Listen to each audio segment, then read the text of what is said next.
man. Hey, you're gonna have to kill your heroes, man. Yes. Today, what is it? Like they say on Batman, you live. Hold on. What is it? How did he say it? It's like you either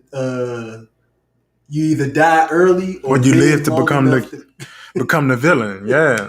And today, that's what it's going to be about. Because not only is it effed up that we have to talk about Vax That Thing Up, we also have some stuff to talk about with the Maria Taylor situation that happened with, Rachel Nicoles. And I'm going to tie all of that in today to how these institutions have all weaponized basically these same issues in the same way. It's all going to come together because we're going to talk about Nikole Hannah-Jones today as well.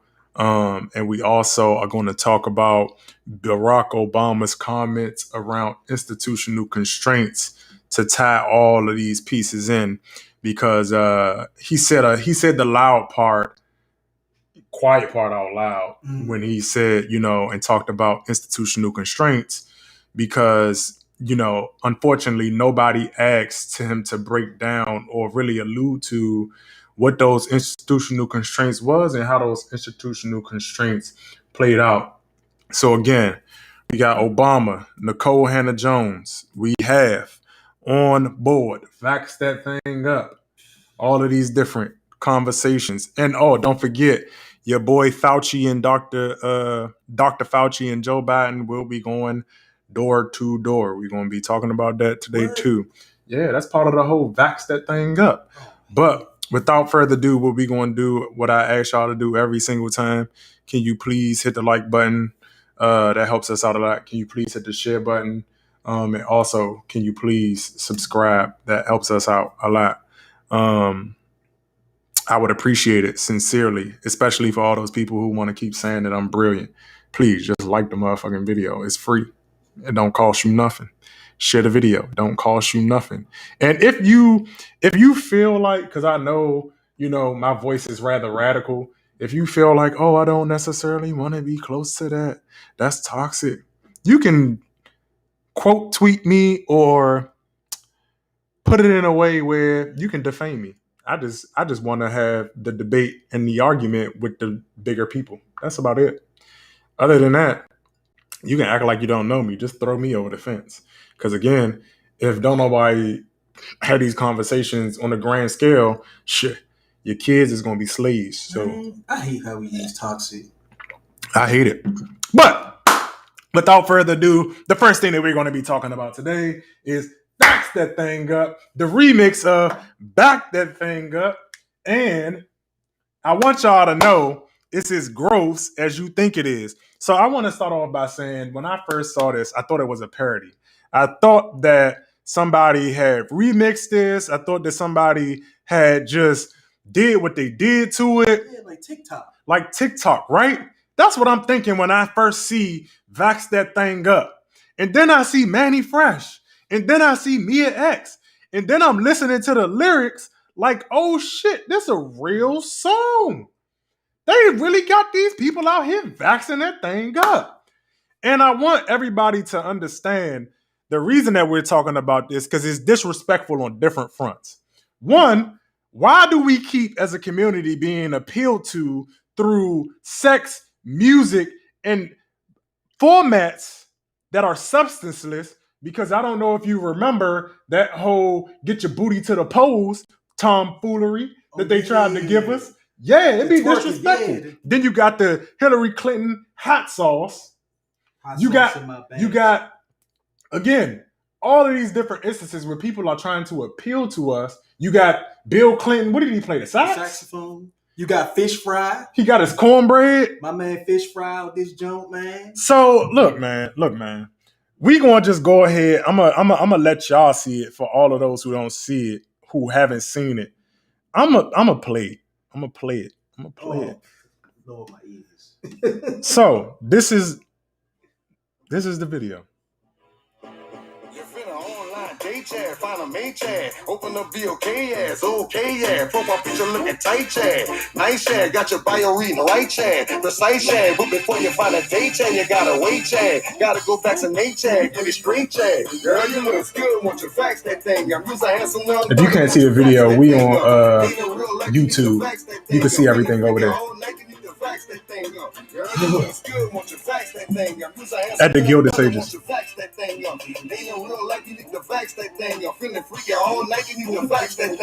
I know you can't stand it, no holding hands, chick. But when we get the shot, we gonna be romancing. Girl, you can be the queen. I just want y'all to pay attention to the lyrics too. It's all about selling sex. Get vaxxed to have sex. What are we talking about? Girl, you look good, want you fax that thing up. You's a handsome young brother, want you fax that thing up. They know real life, you need to fax that thing up. Feeling freaky all night, you need to fax that thing up. Girl, you look good, want you fax that thing up. You's a decent looking brother, want you fax that thing up. No vaxxing, no bucking. Herd immunity, Nah, if you wanna get sticky and hot, go get the shot. If you wanna smash some two names shot, go get the shot. It gets worse every time you listen to it. BLK says go get the shot. You wanna smash with Scott, Yo, smash, you smash gotta with go. Scott. BLK says go get the shot. No, man. Now, hold on. You can get him out. You gotta get him out. Get him the hell out of here. No. We You going can get him out. Just Get him out. Get him the hell out of here. cause what in the entire thing? So let's talk about the first layer, right? So vax that thing up. Let's talk about first off how we have talked about here already in the fact that you have a situation where we're talking about a group of people or an actual group who is appealing to us to get a vaccine. We talked about the disparities throughout COVID. We talked about the disparities throughout America. We talk about the wealth gap. We talk about all of these different things, but at the same time, we aren't getting door-to-door service when it comes to collecting data and asking us about how we feel about reparations or economic redress. We get that as it relates to people trying to sell us a vaccine, right? And being fully transparent, I'm vaccinated, y'all. Me too. I don't talk about it because I don't think it should be something that should be talked about in the open. I think people should have the freedom to vaccinate or not. I did so mainly because of my job and being able to provide for my family. And so with that being said, I think that people should have the autonomy. I am against this move of being aggressive in terms of trying to get people vaccinated. I think the issue that Democrats or elected officials, because I saw an article come out also where a GOP member stated he doesn't understand the hesitancy for being vaccinated. And I think that we have to have a larger discussion around the distrust of just government overall, and it not just being associated with the vaccine. We're talking about a myriad of issues. We just saw a president in Haiti get assassinated. We still, everything is kind of up in the air. We see Julian Assange. We see Eric Snowden. We see all of these different cases. We see Tuskegee experiment. We see all of these different cases where American government has been proven to be malicious and has been proven to be conspiratorial. Mm-hmm. And so with that being said, you have Mia X here rapping about if you want to get in the sticky, or this whole video is premised around if you trying to F-U-C-K, get vaccinated.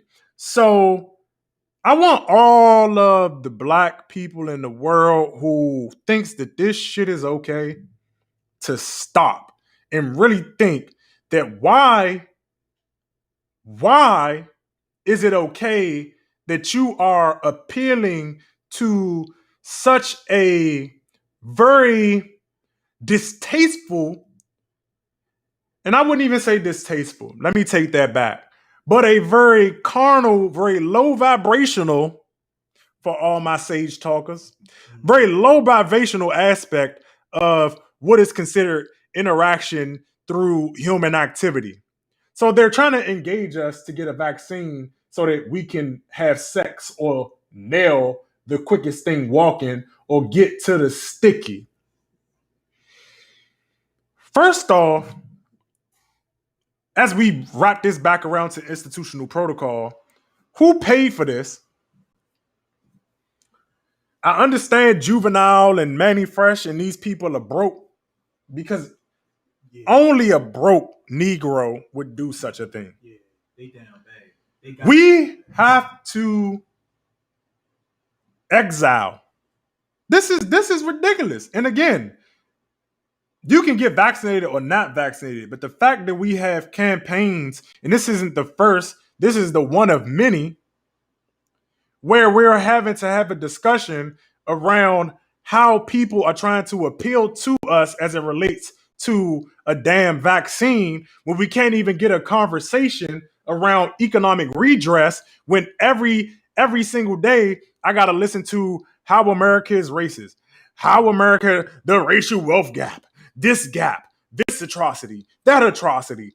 And even though those are atrocities, and I'm not trying to undermine them in any way, please don't misunderstand me for what I'm saying. But what I'm saying is we have these gross campaigns, aggressive campaigns to get us to take a vaccine because we are in disenfranchised communities, but at the same time, we can't have the actual real conversation. And the even more disrespectful part is you have Juvenile and Mia X and Manny Fresh up here selling sex on top of the vaccine. Like, bro, what you think, bro? I don't even got words for the foolery that is, because that is when I saw it again, I'm highly disappointed in. I already don't really care for entertainers because they are easy to co-opt, because they have no real moral compass or compass of sticking by even just what they claim to be. Because all of these people will claim to be they pro-black. Yeah. But apparently, I guess if you ain't vaxxing that thing up, you ain't black enough. Look, you ain't black. If you ain't vaxxed. But that's the thing. The way they present it is the vaccine the phallus. Hey, listen. You getting vaxxed that thing up mixed with shoot the club up. I mean, hey, listen. Long as they don't touch slow motion. Bruh. No. They touch slow. Hey, we hey. You can get them out. Yeah, get them out.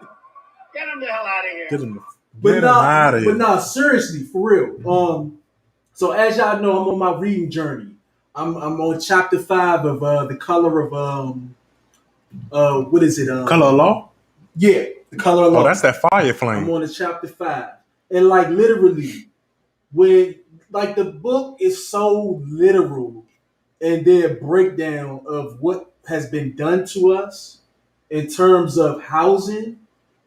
Like the end of chapter 4 literally says that the government aided and abided with the FHA to lock black people, ADOS people, out of owning housing in a lot of communities. And it's like,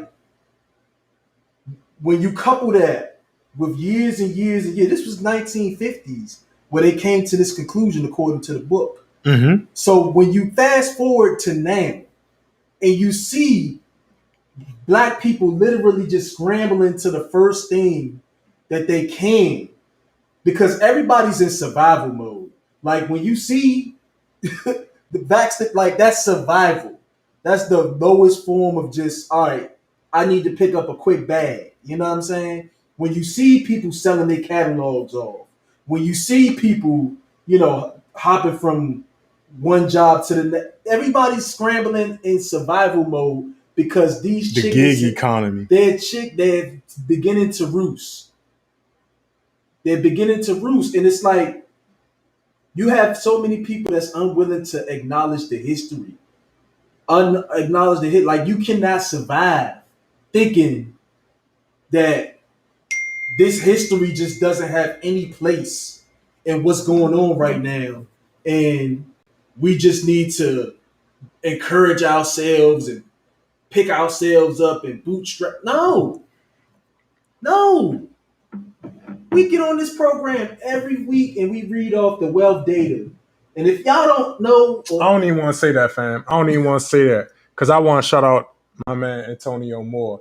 That nigga be going in. That's If what I'm you saying. don't follow him, you ain't getting the real deep dive. And the reason that I say that is because we connected to other issues, but he just bang, bang. And I don't even want to. Try to. So yeah, Antonio Moore, that's the guy.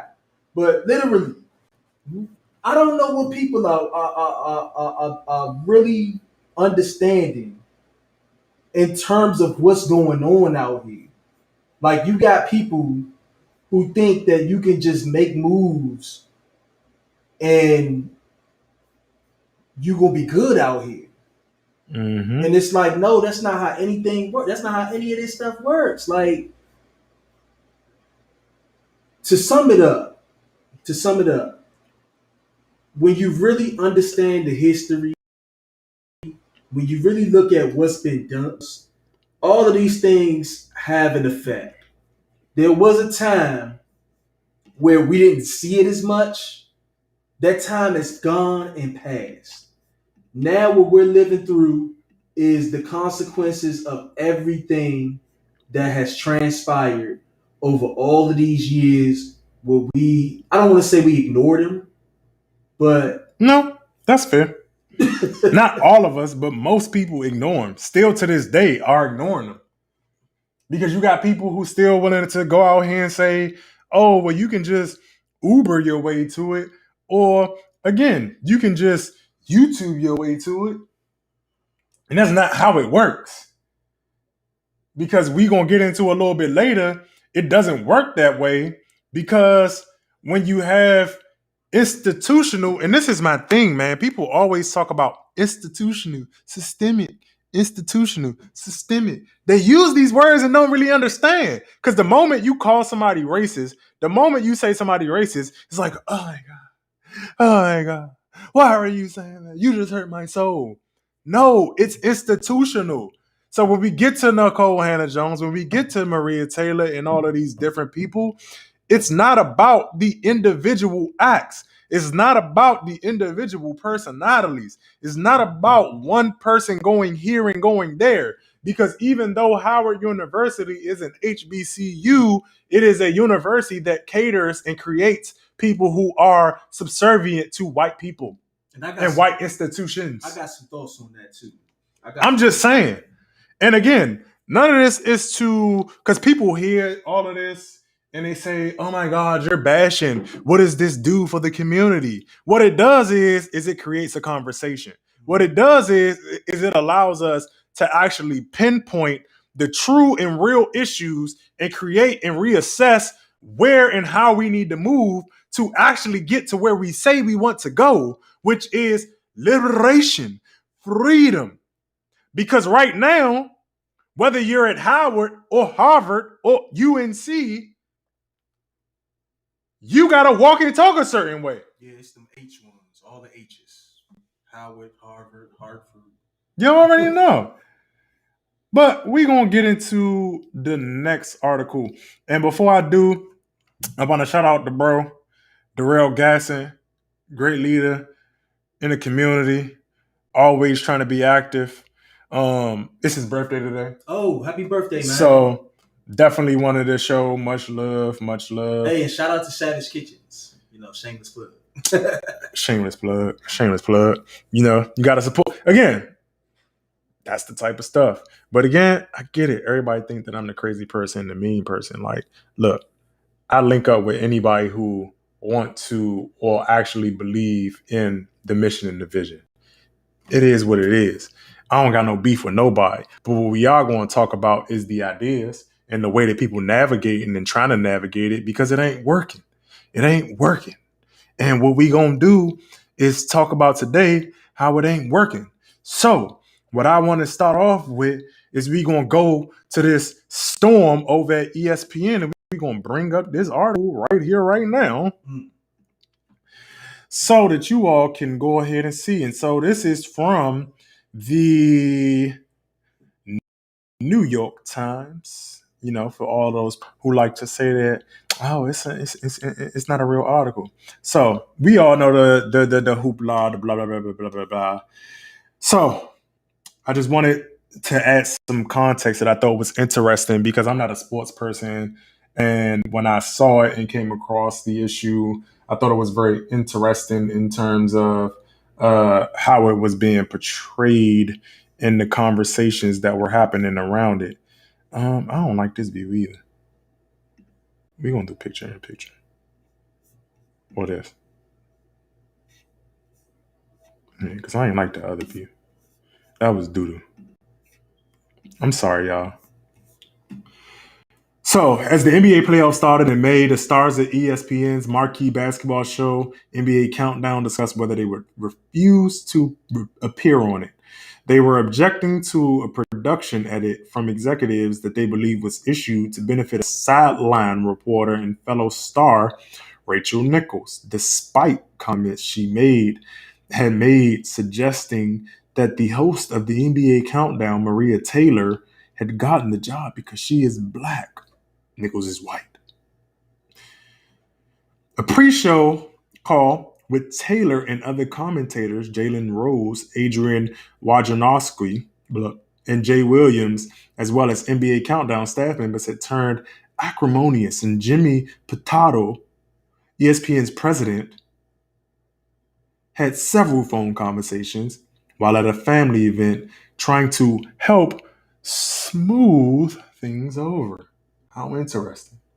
Smoothing things over because black woman was offended. She got some straightening. Got to straighten her out. Straightening. And you gotta put the white woman on code. Like, look, you can be racist, but I know. not allowed. Yeah, Not in the open. especially when you a legacy hire. Come on, man. What you doing? You messing up the bag. Yes. We gotta keep this diversity train going. So some of those involve sort of maneuvering of a sign of the network favoring Nicoles despite a backdrop of criticism from employees who complain that the sports network has long mishandled problems with racism. It had declined to discipline Nicoles despite fury throughout the company over her remark. Now, again, the whole company is in fury. Per accounts of the New York Times. Whole company is in fury over this. Joe Pitaro, person of color, trying to smooth this out.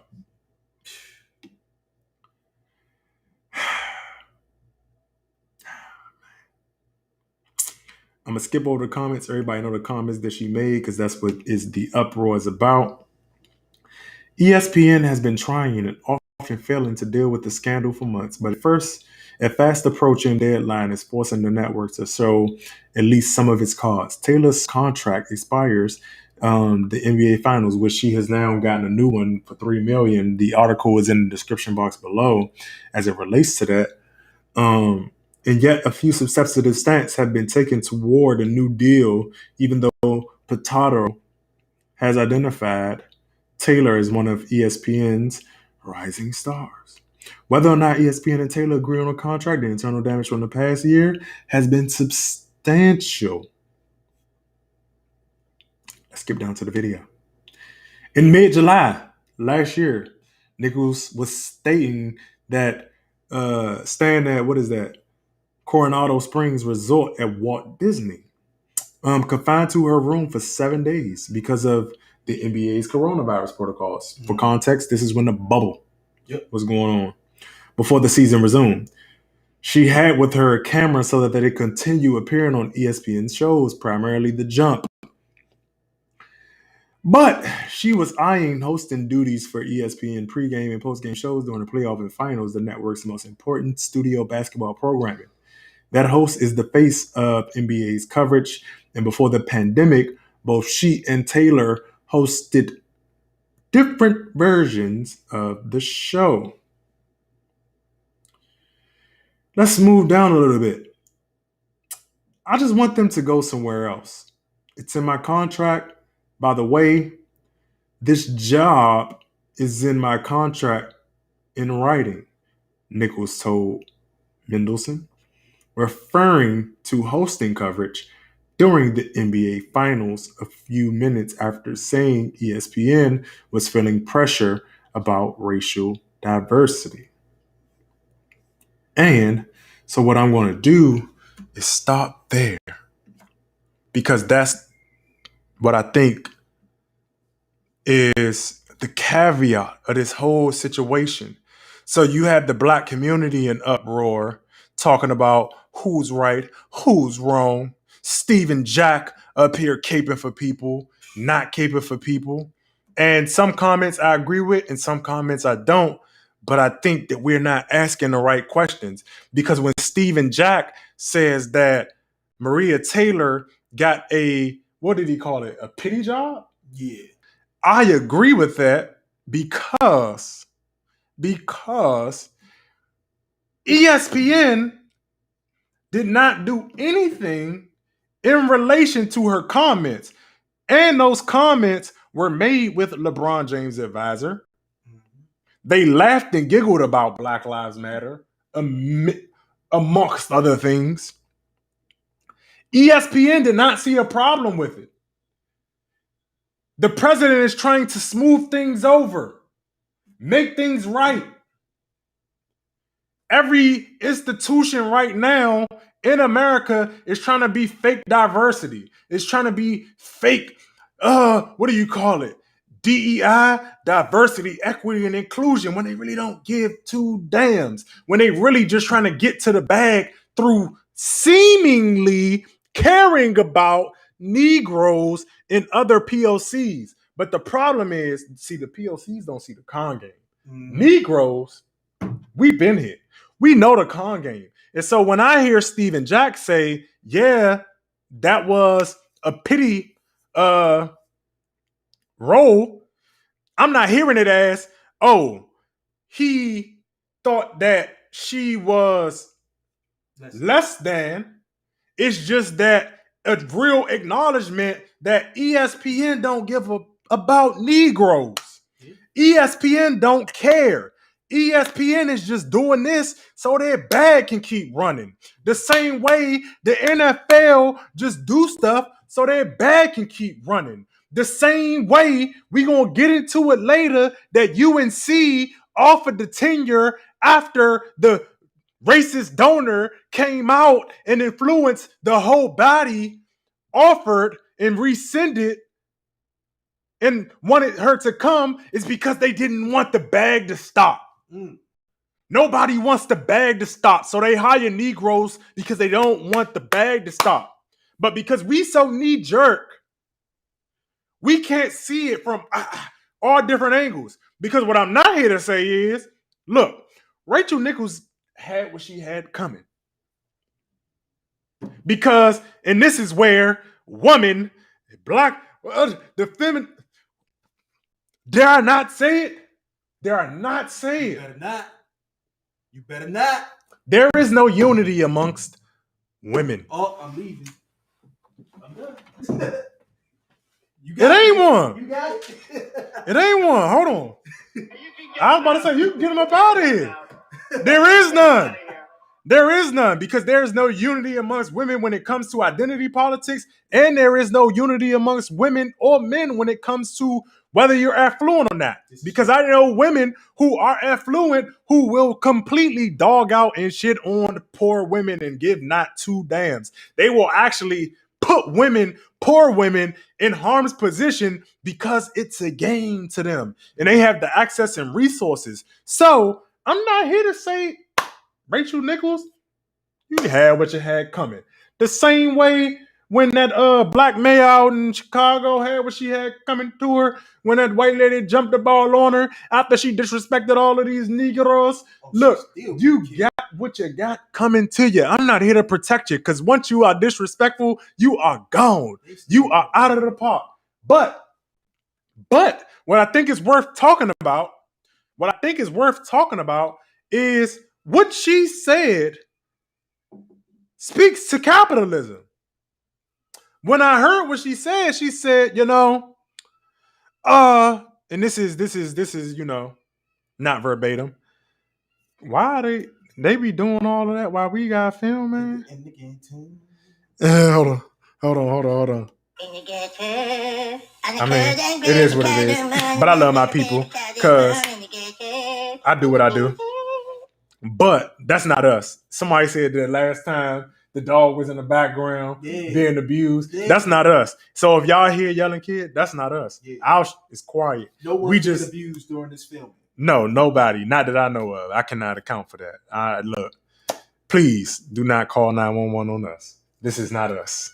So, hey, but no, what she said in it though, was, I don't care about ESPN's track record on diversity and track record on race.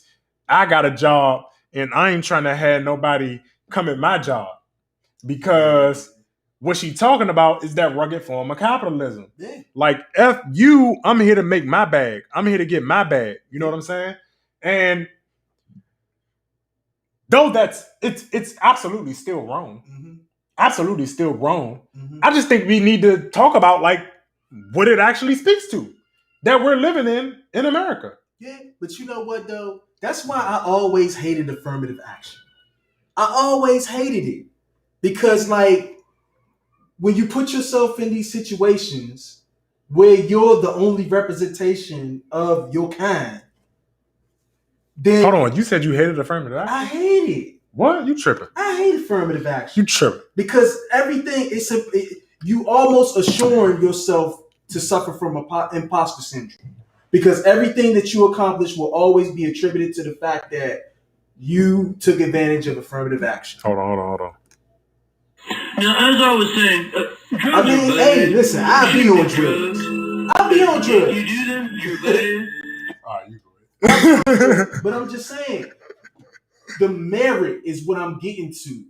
Okay. And the fact that when we take advantage of things like diversity hires, mm-hmm. affirmative action, these type of things, we have to understand as Black people, this is what you're expected to come against. Uh-huh.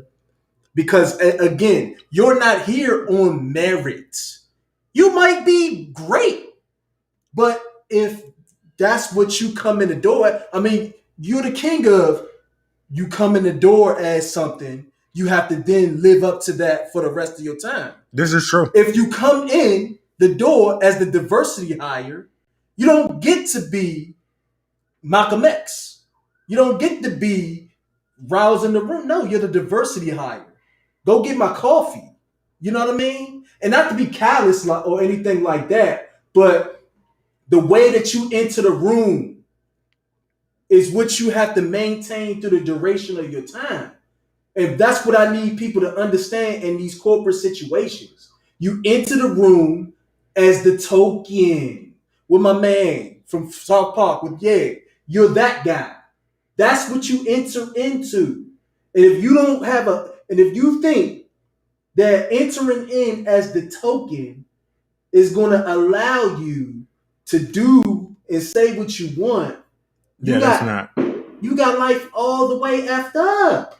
I'm sorry. But that's why I never liked affirmative action. I never liked diversity hires. For me,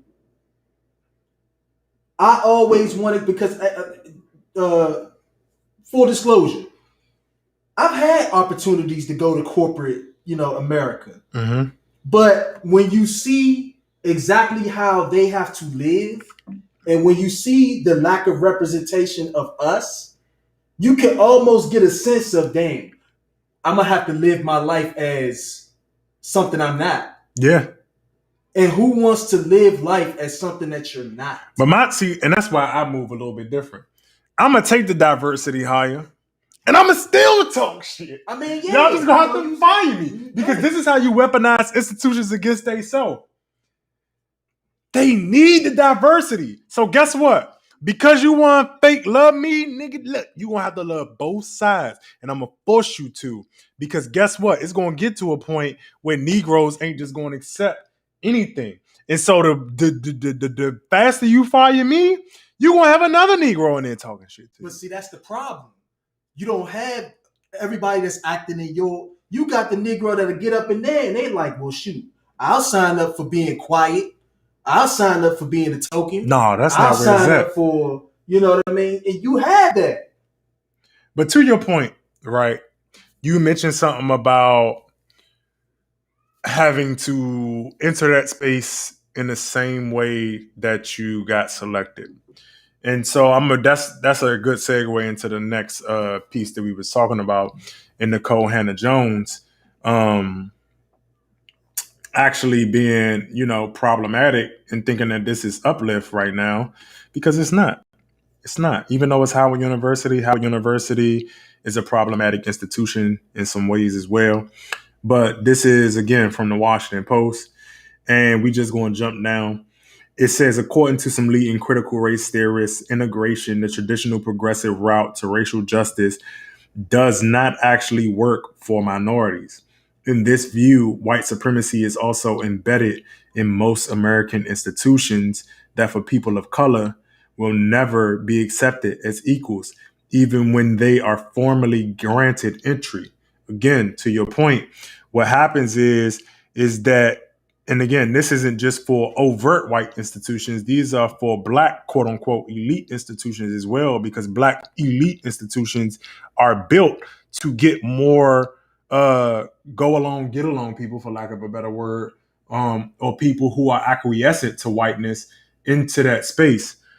And so what happens is you have an issue where people think that they are in a position to be empowered when they're actually not, when they are there to just be the face or be the cover of what, again, Antonio Moore calls the decadent veil. Yeah. Because you're there to create an image and a facade that you can do it too, which just allows America to capitalize even further on what we call the quote unquote American dream, which is AKA just weaponizing your ambitions against yourself.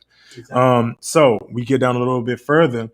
Critical race theorists described the heavy toll of desegregation efforts, including placing blacks in hostile environments, in a way that resonates with Hannah-Jones' explanation for her decision.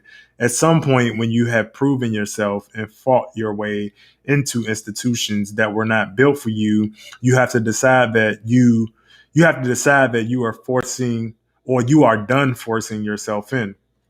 Again, Nikole Hannah-Jones, great work, 1619 Project, all the kudos, whatever. But where she fails and lacks at is understanding that she is still forcing her way into, and especially a lot of black people who are so devote, and you can see on the back of my laptop, DCYD, DC Young Democrats. And again, I'm a registered Democrat, and I still have this stance and I still have this position because I'm an independent thinker.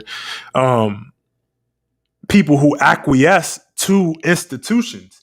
And so when we again go back to talking about how racism is systemic and how it's institutional and institutionalized, we have to understand the history of the actual institution to be able to see how it has been influenced over time. So when we talk about a Howard University, right, let's talk about it. So Howard University, right? It's founded in 1866 by missionaries as a training facility for black preachers. It was decided that the school would be named after Civil War hero General Oliver, a white man who was serving as the commissioner for the Freedmen's Bureau, right? So between that time, it was not until 1926 that Howard University welcomed its first black president, Dr. Mordecai Wyatt Johnson. Though the school lacked accreditation at the time, it had expanded to include 8 schools and colleges. He served as president for 34 years. And understand that this man's, who is the actual president, his daughters, who are also white, went there. And so on January 13th, African American female students at Howard University set out to build what we know as Delta Sigma Theta Incorporated, et cetera, right? And so I brought that up because I wanted to even talk about, even when we talk about Black Greek letter organizations and how they were formatted and the ideology that they were based in terms of it was about navigating white supremacy. Yeah. And so when you talk about a lot of these institutions, it is about not getting liberation, but just moving through or sliding through or keeping your head down. Because to your point, I want to say the paper bag test was originated. Mm-mm. Wasn't that like a fraternity thing? Or no? I know that they used not at all. That was definitely not they used it. Yeah, but that was an American thing. Okay, that was an American thing. Gotcha. They just used it because of colorism and the branding of it. Because again, a lot of elite Blacks, which were again when you had colorism, unfortunately, you being elite status had a lot to do with the color in which you were. So that's how that comes about. Mm-hmm. But again, we don't have discussions about these institutions and how they operate and how they have operated in that way and how they've only really come to the same racist practices of just using diversity as a tool to continue to get the bag. Mm-hmm. So moving down a little bit further, it says Hannah Jones' platform allowed her to quickly raise $15 million to fund her chair at Howard. People of color in majority white spaces often find themselves having to do diversity work that is not part of their job description. This can be draining and frustrating, making it difficult to refute the wisdom of Hannah Jones' observation that far too long, powerful people have expected the people they have mistreated and marginalized to sacrifice themselves to make things whole. Other times, it feels like an intellectual version of my grandfather's job. He cleaned outhouses, shoveling white people's excrement. I wanted to bring that up. Hold on. I wanted to bring that up and have that conversation because we have to really get down into the nitty gritty of, again, this is no slight. I understand the work that singular chapters may do. I understand the influence and impact and the positive aspects of a lot of these institutions, but we also have to talk about the other side of that and how Howard, the Mecca, being the Mecca of teaching white acceptance and teaching, and again, maybe not intentionally. I cannot talk about anybody's motives or intention, especially because most of them are not here. But what I can say and what we can talk about is the outcomes. And the outcome is that you have a large group of people who enter into these institutions and come out people who are not willing to challenge. I always thought about this, right? As a person not a part of the Divine Nine, I thought it would be such a dope idea that the Divine Nine, right, that they had this protocol in and around African American culture because they all were formatted and founded to uplift, right? And push through that. I will never take that away from them. But I thought it would be great because they have a lot of social and political capital. That if they had a protocol that they can just send down to their people when you have issues like George Floyd, when you see Obama stepping out of line, or when you see Joe Biden doing what he's doing, that they would initiate that protocol. Or when you see people like Colin Kaepernick, because I believe he's a Kappa, and when you take that L, that they just initiate protocol and everybody come out. The Divine Nine becomes a Divine One. Yeah. And the Divine One squatted through letters, through all different types of avenues and means, use it to do anything because they are that powerful. They got people everywhere. They got people who active, non-active everywhere. And you know, once they cross, they be crossing and they down with it forever. You think a person not going to be with it? They're going to be with it. I mean, that would be a great way, a solution to attack a lot of different problems. But I think what happens is because a lot of people are trained to be apolitical. And so when you talk about Nikole Hannah-Jones, I want people to understand that, look, it doesn't matter that she's at an HBCU. You have to understand that Nikole Hannah-Jones, through the HBCU's donorship and funding routes, that they're still bound to the same silence. This is why Felicia Rashad just got canceled. Yeah. Or tried to get canceled. Yeah. And then you had Jeff Bezos' wife gave majority of a lot of those HBCUs their money. You know, she dropped off that care package.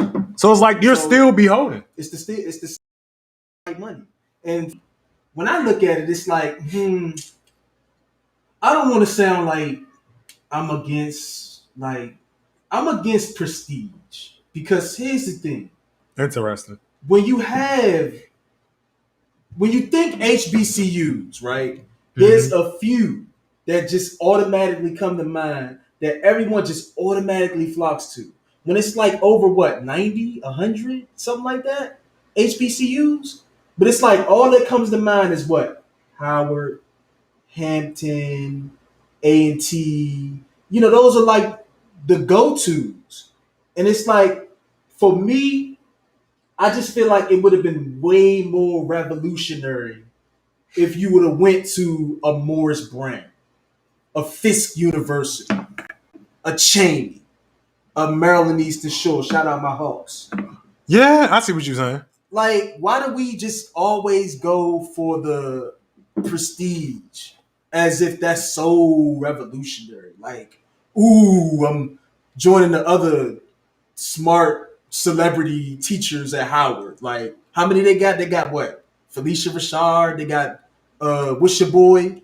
Ta-Nehisi Coates. Like, how many of y'all? How many of them? And again, you can raise $15 million because of who you're attached to and what you're attached to. So you still silenced in that way. Exactly, and it's like, or moderated in that way. And it's like, no offense, but what have they done since going there? Like, has Ta-Nehisi Coates produced anything close to what he is as a teacher? Because Ta-Nehisi Coates ain't really about that life.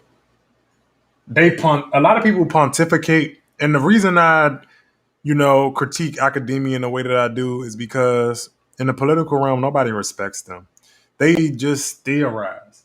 And in that education sector, what a lot of people have to realize is, on the other side of that, when you're talking about donors, when you're talking about people who are influencing the landscape, when you talk about people who are actually putting boot to the ground, what a lot of academicians and people in education don't understand is nobody cares about your theories. Most politicians come in and weaponize and use the theories to their own advantage, no matter which side they sit on.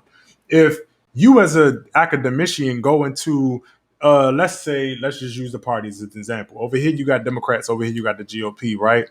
Both of them people can take what they want from your academic studies and theories and weaponize it in their own form to get to the outcomes that they want.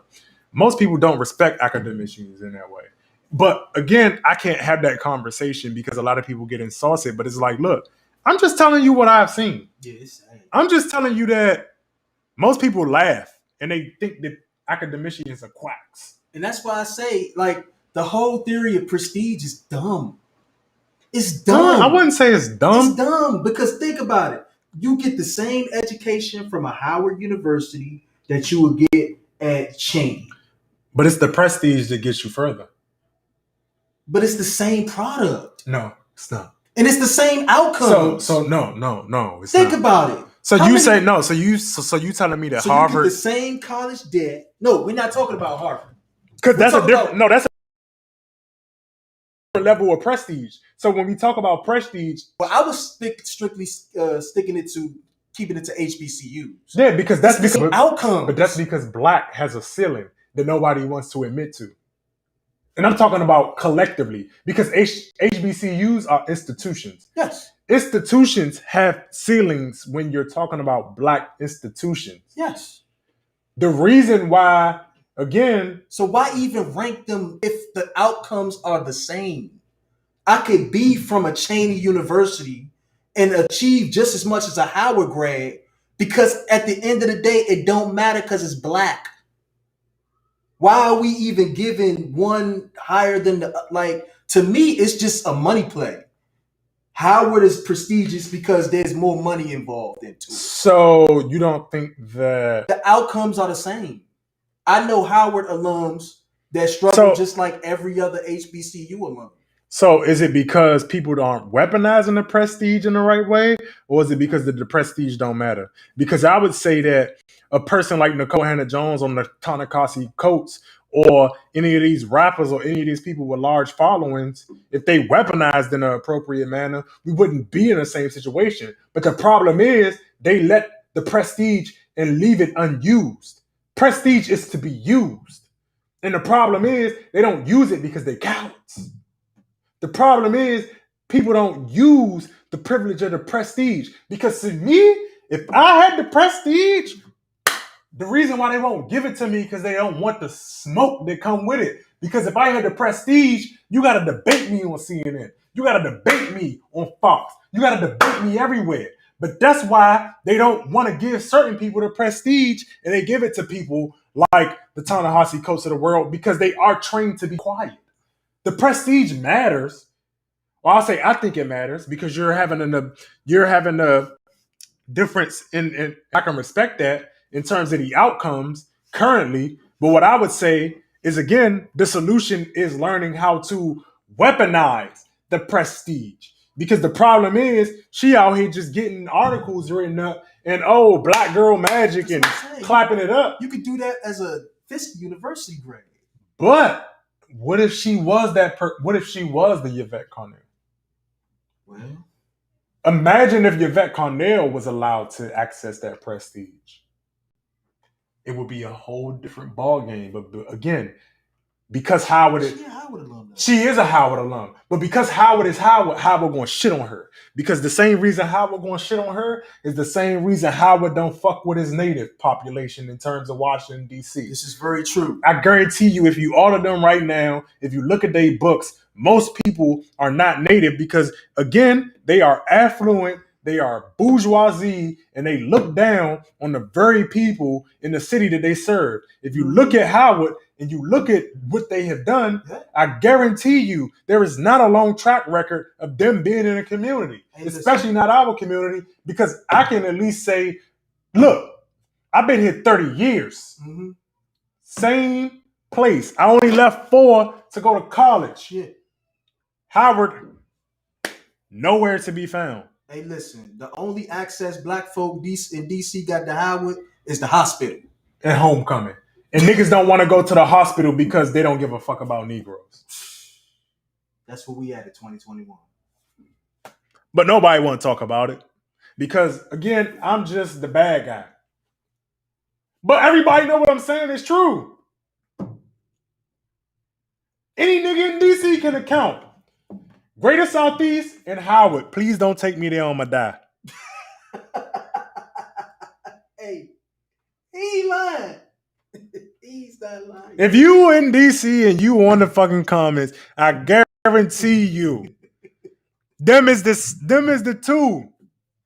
Man, I go to anybody else. Look, I don't care if it take me an extra hour and the life expectancy is 30 minutes. Get me there. GW, please. Please. Because they don't care. They never cared. And I would say, other than that, it's homecoming. Well, yeah. And that's it. Then they bust in your pockets. Because it's money. Every little thing.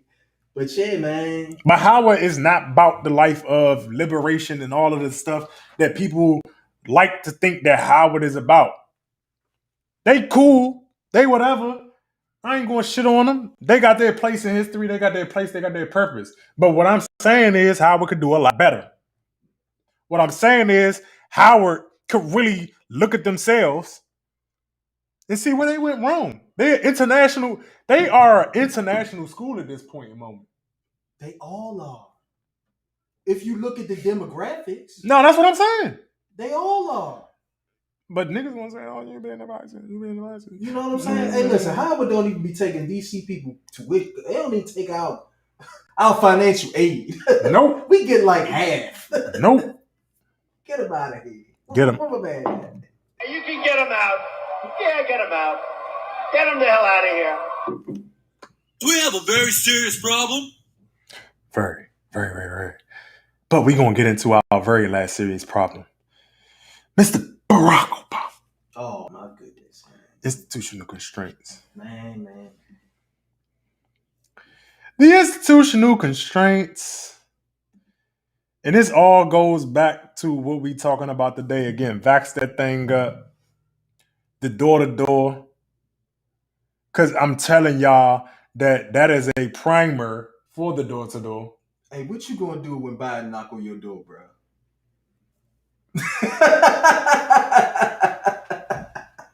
They already know not to knock on my door. Because I saw the mayor and Dr. Fauci and them walking around knocking on people's door. They got my address. They know that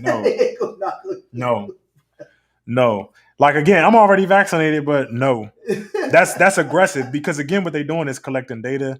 And what they're doing is priming the stage. Because the question becomes, okay, what do you do after you go door to door to educate? Again, all of the links are in the description below.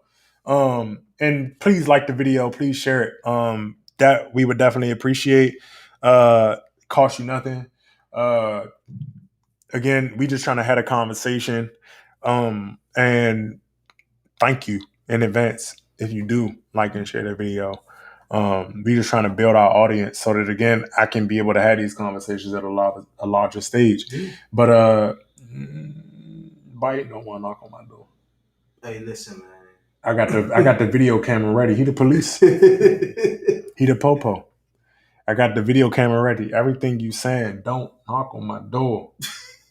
Dr. Fauci, don't knock on my door, because I got real questions for you. Oh yeah, you don't want this. This ain't what you. I've been seeing you get caught up in the lies. I see the media covering for you, but I see the whole World Health Organization, the corruption. I see all of what had happened, the lies about it wasn't this, it wasn't that, and it was this, it was that. Crazy. I ain't 1 mask, 2 masks, 3 masks, 4.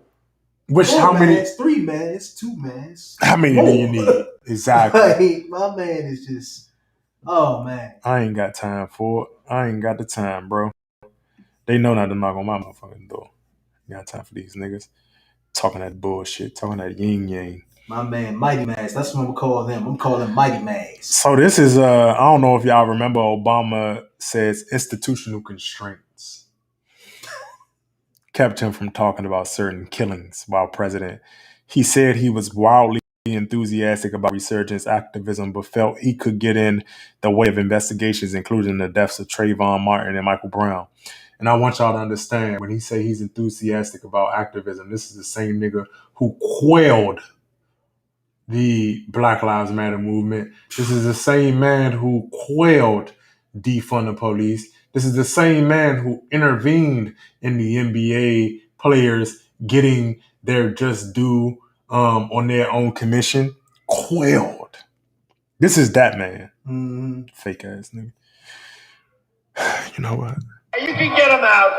Yeah, get him out. Get him the hell out of here. Get the hell out of here. Fake ass nigga.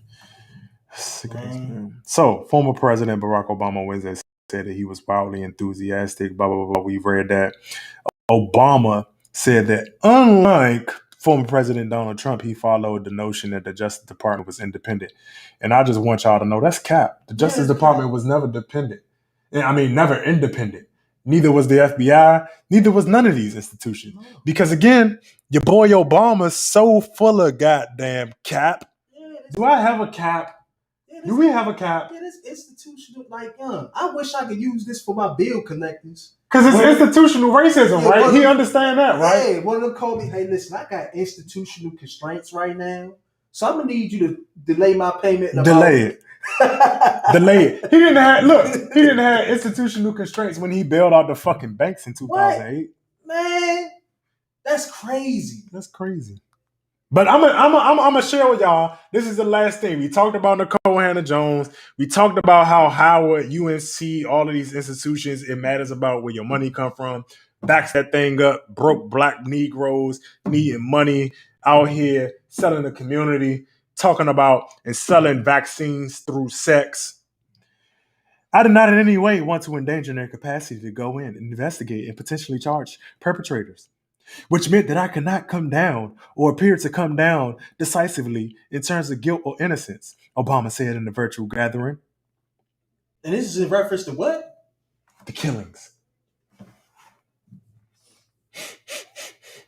I smell cap. I smell cap. Because guess what? Pepperton. He came down decisively on everything else. Man, what? He came down decisively on Donald Trump. On when his ass was out. He did come down decisively on reparations. He said, you Negroes do not deserve that. You need to get up off your ass and stop being lazy. He went on them graduates. He came decisive on DACA. Man. He came decisive on a bunch of shit. Yeah, he told them graduates, Mo. Y'all stink. You niggas don't nobody care. I was like, dude, what is damn? And if y'all don't believe us, Google or YouTube right now, Morehouse Obama speech. The nigga is toxic. He came down on goddamn Flint water crisis. Oh, man. When he sipped the water. That was Aquafina. And he said, oh, no, it's okay to drink. And they still poison to this day. To this day. Hey. This y'all boy. Hey, man. But he not decisive. He can't persecute. He can't make any decisions. And this is why Trump is better than him. Because see, Trump, even though he's disgusting, very disgusting, make decisions. Because guess what? The most powerful man in the world, in the United States of America, with the biggest army, the biggest bag, makes decisions. That's why Joe Biden is better than this nigga. Why? Because Joe Biden was part of the institutional constraints. Mm-hmm. Because I don't know if you remember, Barack Obama needed Joe Biden because Joe Biden was attached to corporations and Obama needed to get over the hump because what they were afraid of is that Obama would lose because of whiteness. So Joe Biden, who just won being the VP for 8 years,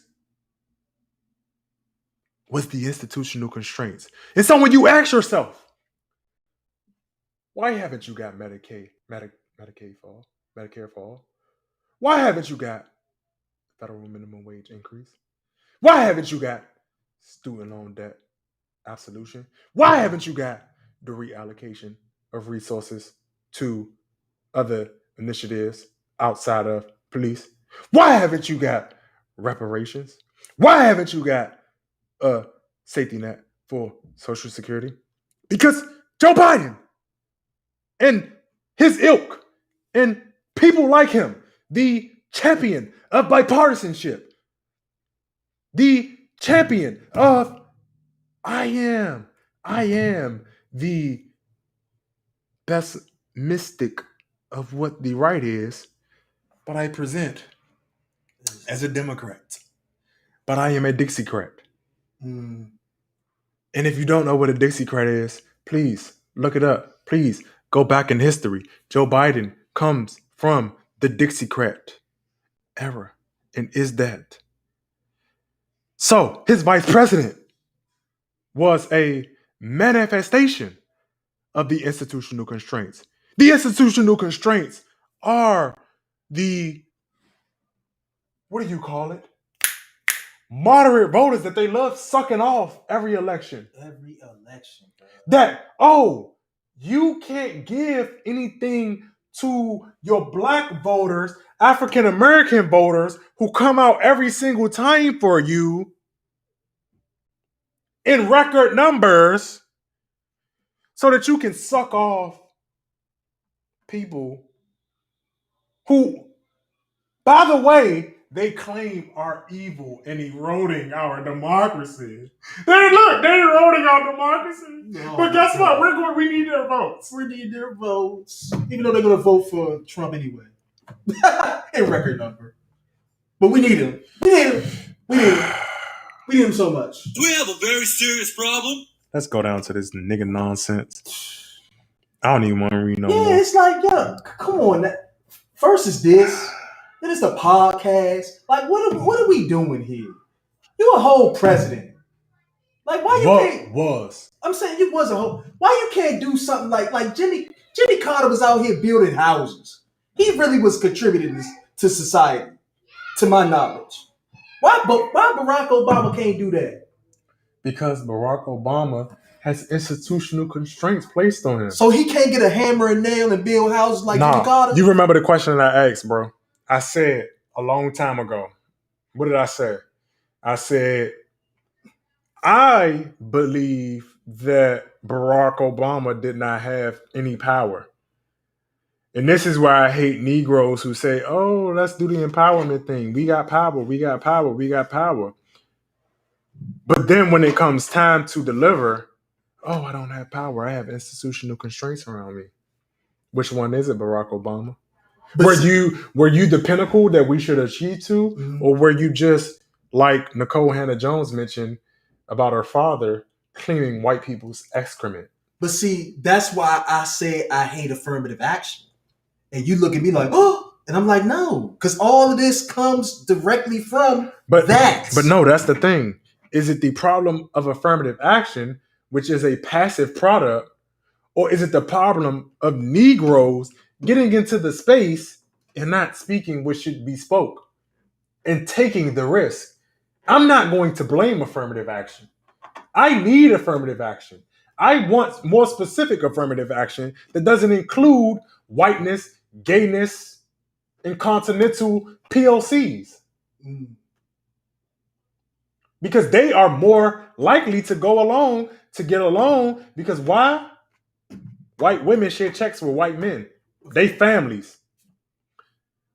POCs just don't understand. A lot of them just got here and don't really. And again, this is no disrespect to y'all. I appreciate the ones who are allies. I appreciate the ones who understand. But a lot of them think that what they're doing is new.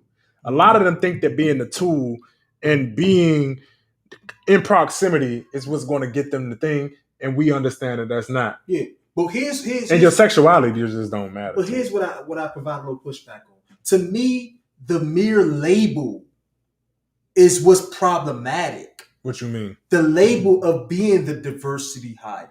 The label of being the first. The label of being the affirmative You don't action. have to live up to it. You don't.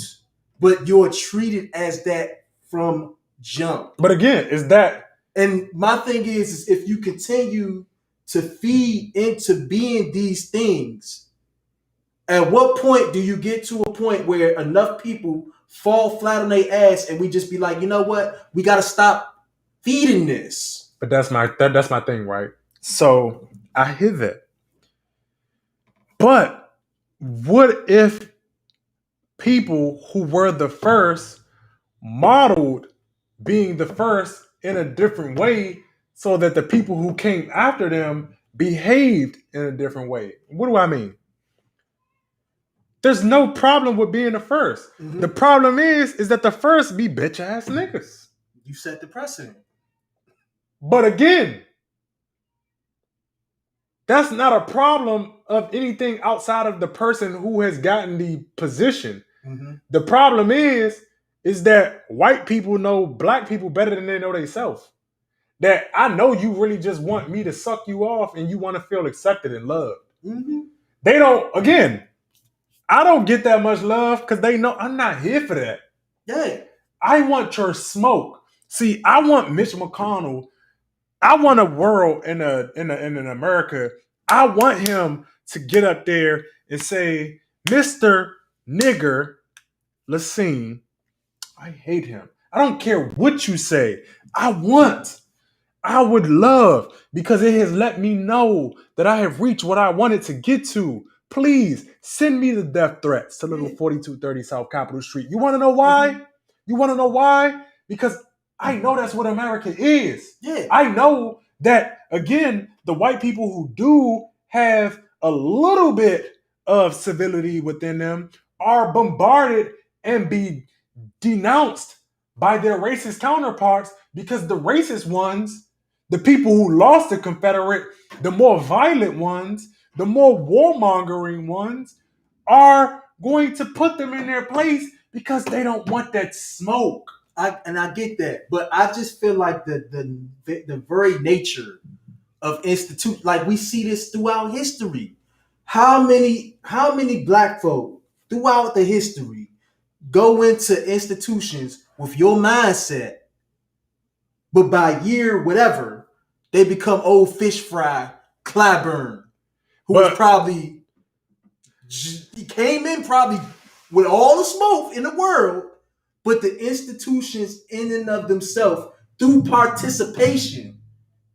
Because again, you have the quote: if you live long enough within these things, you eventually become the villain. There's a whole book on it. That's what I'm saying. So at what point do you say I just need to stop performing? But that's what I'm saying. So it takes a different type of person, but at the same time, also, this is where a lot of people don't like me as well, because consumer behavior is also a problem. Yes. Part of why we have sellouts is because of consumer behavior. Yes, I do agree. Because when you have people like a Colin Kaepernick, a Malcolm X, an MLK, Fred Hampton, a Fannie Lou Hamer, goddamn James Baldwin, even as crazy as he is, what's his name? Not Sharpton? James. Nah, not Sharpton. What's my man who double consciousness? Oh, W.E. Du Bois. Yeah. Even as much as what people got to understand is they create sellouts. Because again,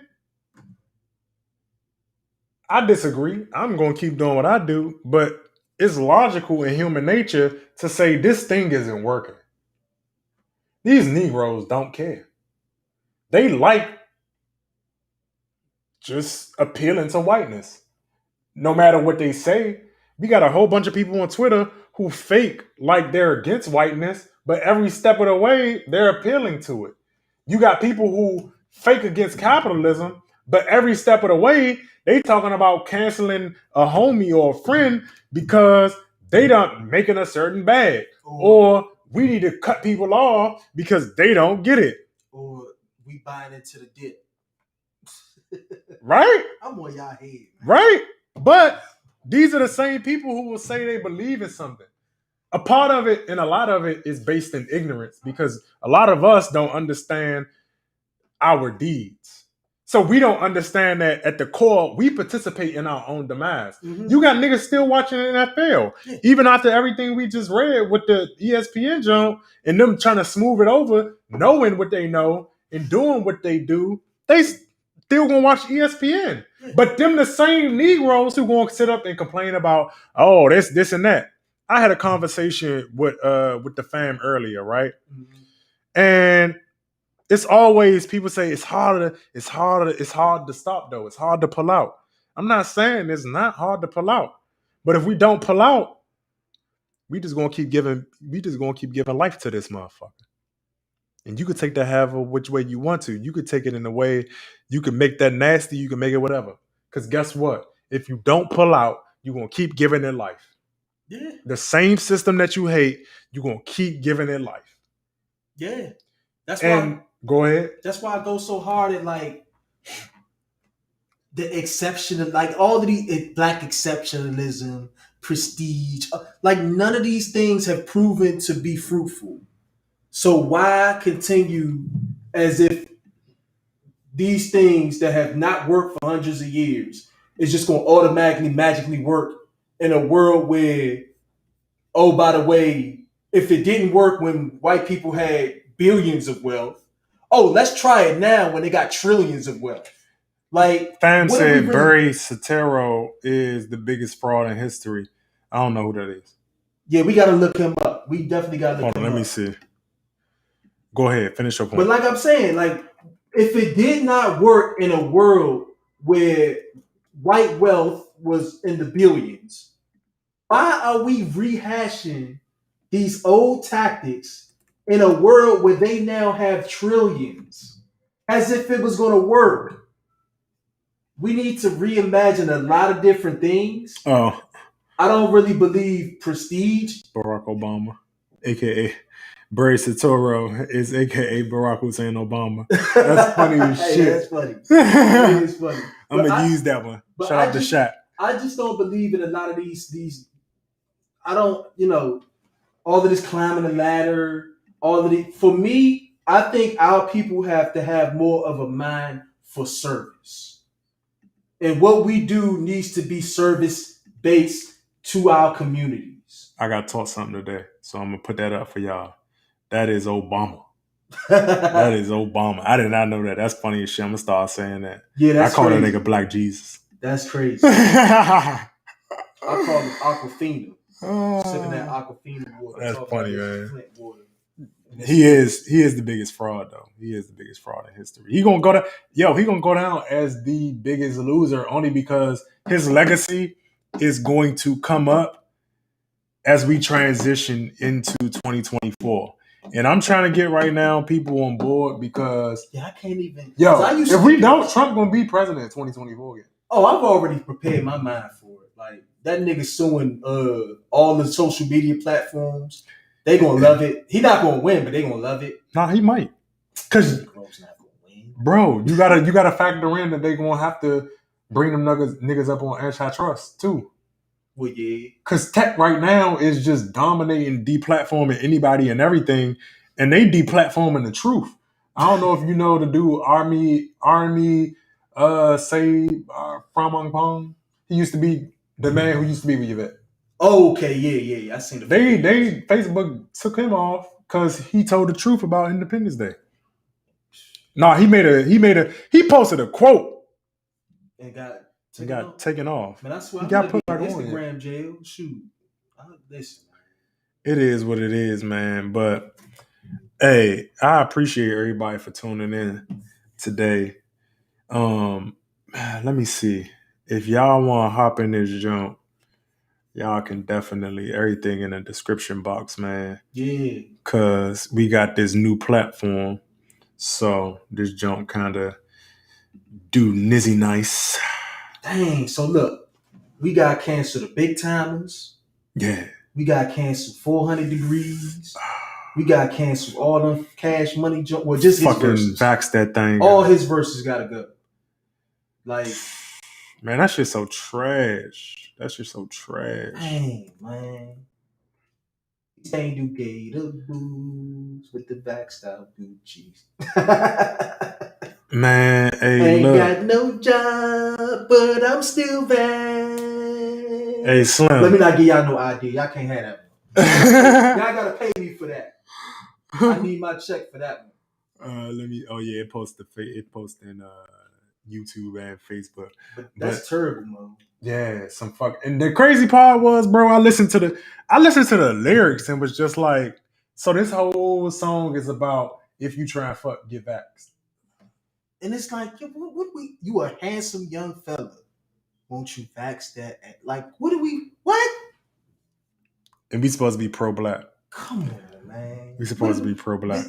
2021, man. This is what we doing. It's sad, man. It's sad. Yeah, I posted the joint in the thing. If anybody we talk want to take it. This is what we have as elders. Man. This is what we working with.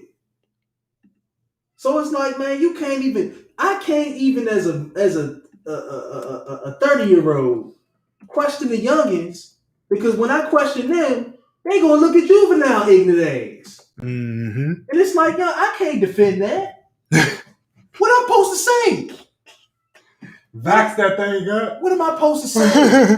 Like, no, for real, because I be having real conversations with teenagers. And I'm like, yo, you should do X, Y, and Z. Try to do the best you can and not get into them situations. Be safe about what you're doing. You teach in high school, right? Well, no, I'm teaching elementary, but okay. My aftercare program I deal with teenagers. Got you. But I like really have real conversations And it's like, they'll be like, yeah, but then they'll point to an old motherfucker, and I'm like, well, I can't. God damn it. Do nothing. What am I supposed to say? But yeah, man, we appreciate everybody for coming out. We appreciate everybody for tuning in, man. Please, if y'all want to drop in the comments some topics that y'all want to hear and talk about, we'll make sure to incorporate it. And so go ahead, do that. Hit the share button, hit the like button. Please subscribe. That help us out every little single way, just to help get us out there that much more. But we appreciate everybody for coming out. Shaq said that song was so disrespectful, as if we're sexual degenerates. Yeah, exactly, bro. Exactly. Bruh. I'm so disappointed. Like, damn, why did the vaccine have to come down to sex? Yeah, and why we just attacking black folk on it? Mo, you got to listen. Why we just can't get regular information like everybody else get on everything and else? I'm like, yo, why we got to be the one? Like, y'all got to stop painting like people's refusal to get vaccinated as just a black thing. Because you got white people who didn't want to even wear a mask. Yeah, and in Poland, I was talking to one of my colleagues. She was saying that in Poland, her family, they motherfucking, and she a white woman. She's like, man, we not with that shit. I mean, she got vaccinated, but she was like, the people over there, like, no, that's that government shit. And it's like, yo, the white politicians are even against vaccination. But that's because it's not a vetted vaccine yet. But here's my thing: how do they get to be against it? But you gonna paint all people that get not vaccinated as black? Yeah. When we clearly see white politicians being hesitant about a vaccine. White people in general. Exactly, but it's a black thing. You got to get Juvenile to remix classics to appeal to black folk because we the only ones that's hesitant. But the white politicians could get on the stand and question Fauci about everything going on. Why do they get to be free, but we got to vax that thing up? Bullshit. It's America, man. That's why I don't be playing games with these people because shit is mad disrespectful at this point. It's so blatant. Yeah, like it's not even. It's at a point in the whole door-to-door situation was just, bruh. Man, they are collecting data. My question is collecting data for what? Because again, I know how government work. Yeah, it's looking real. When a nigga not going to go door to door for no reason. Yeah. Every campaign is based in collecting something. Yeah. So it's like collecting it and then collecting it for what? It's looking real war on drugsy to me, man. If they fuck around and get them batarangs and figure out who ain't vaccinated, they bust in your house and bring up syringes to your door. Man. Like, bro, we heard. You got it. You ain't got it. We need that. Shit is wild. You know what I mean? I don't know, man. If these amendments, they looking real sus. You know what I mean? Bill Cosby might be the last person to get that due process. Yeah, I don't know, man. if the president wake me up and has anything to say at my door, talking about some Fauci, young, if y'all don't go somewhere, what are we talking about here? It does though. He said that shit sound martial law. Yeah. Shit does though. It's definitely real aggressive. Yeah. It's definitely real aggressive. Y'all folks gonna go door to door. I heard he was going to Chicago too. Everywhere. I'm like, young, I'm praying for you, bruh. Because they ain't playing everywhere, man. But hey, y'all be safe, fam. Enjoy the rest of y'all evening. I appreciate y'all sincerely for coming out, man. Y'all know I'm always here to chop it up. It is what it is. Anytime y'all want to leave something, y'all can hit up the Gilded Sages page, hit up the YouTube, hit my Twitter, the Black Anglo-Saxon. His Poet 28. And we'll figure out a way to incorporate some of the topics that y'all want to talk about. Because again, it's about having a conversation. But I will say, I'm going to bring my angle to it. He gonna bring his angle to it. And you know I'm a political nigga, so it is what it is. But y'all be safe. We appreciate y'all and enjoy everything. Thank